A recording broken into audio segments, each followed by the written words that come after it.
on once again. Jon Heath, BroncosTalk.net, BroncosZone.net. Just wondering, man, it's got to be a great time to cover the Broncos right now. Oh, yeah, it's exciting. I mean, I think majority of fans are really excited about it, but then there's the Tebow maniacs who are really upset about Tebow leaving, and they're very vocal. So it kind of makes it outweigh. Like, it seems like more fans are against it than are for it. But it's not really like that. It's just because the fans that are all into Tebow are really vocal about it. So what would you say the overall mood is currently in Denver with the signing of Peyton Manning? I think majority it's positive. I think like 65% is positive, maybe even more than that. But the fans that are against it are just really adamant about it. John, I got to ask you, how big a factor was John Elway in this? You know, a guy who won Super Bowls later in his career, kind of, you know, influencing Peyton to come to Denver. I think that was huge. I don't think Manning would have really even considered the Broncos. I mean, he might have, but I think if John Elway went in with them right now, it's like if it was Josh McDaniels still, I'm sure he wouldn't have given them a second thought. But I mean, John Fox brought respectful, and then him and Bolin brought in Elway, or actually Elway helped bring in Fox, excuse me. But I mean, Elway, yeah, he's been there, and he said in his press conference on Monday that he's reminded Manning he won 2 Super Bowls, then he won older than Manning is now. And I'm sure that was a deciding factor because they could both relate to each other. All right, you know, John, you've seen all these signings that they've done lately after they've picked up Manning. Are they looking more towards the veteran players, the people that Payton's maybe played against, knowing that, you know, they only have them for maybe 3 or 4 years to get that championship? Yeah. I don't think they're necessarily bringing in veteran players.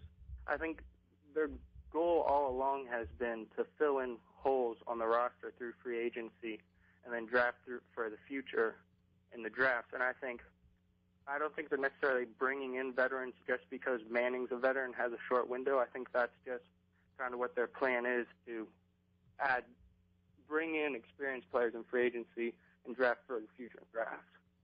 So today it was announced that the Broncos signed Jacob Tamme and Joel Dreesen.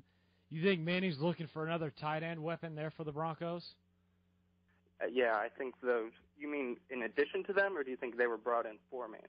Brought in for Manning. Yeah, they were definitely brought in for Manning because the Broncos lost Daniel Fells and Dante Rosario signed elsewhere. So basically they had Virgil Green and Julius Thomas were the 2 main tight ends left on the roster, and they did not play a lot last year. Of course, Manning's experience with Tamme, and everyone knows that Joel, he was a real good replacement when Owen Daniels went down in Houston. So I think they definitely brought them in for Manning. Who else could be joining the Broncos in this offseason? I think they'll bring in a defensive tackle, definitely, probably soon. Vic Lombardi of CBS4 said to expect them to sign a defensive tackle this weekend. As for specific names, I haven't really heard of anyone specific right now who they're targeting. All right, John, if you're a Tebow fanatic, is bringing in Peyton Manning the only quarterback that can somewhat appease you? I mean, or at least make you a little bit happy? Well, I love Tebow, but I understand that it's Peyton Manning. But that's just because of the kind of fan that I am. I know who Peyton Manning is.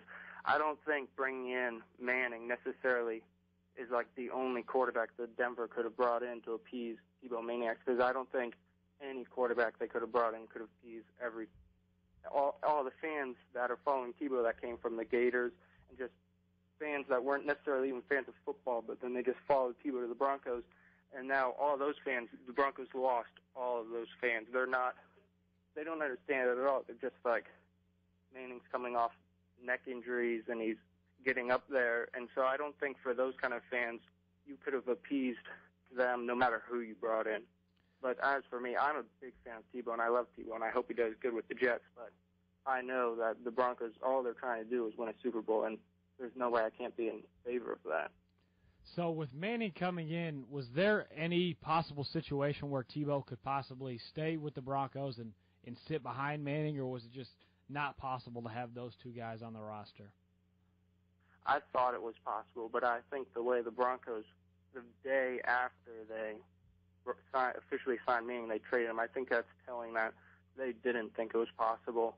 And when they introduced Manning on Monday at Dove Valley, all the pictures of Tebow in their hallway and at their facility were all taken down. They have a lot of pictures of players at the facility. There weren't any pictures of Tebow. And before they had even traded Manning, that I think that was telling right there that they had already moved on from him.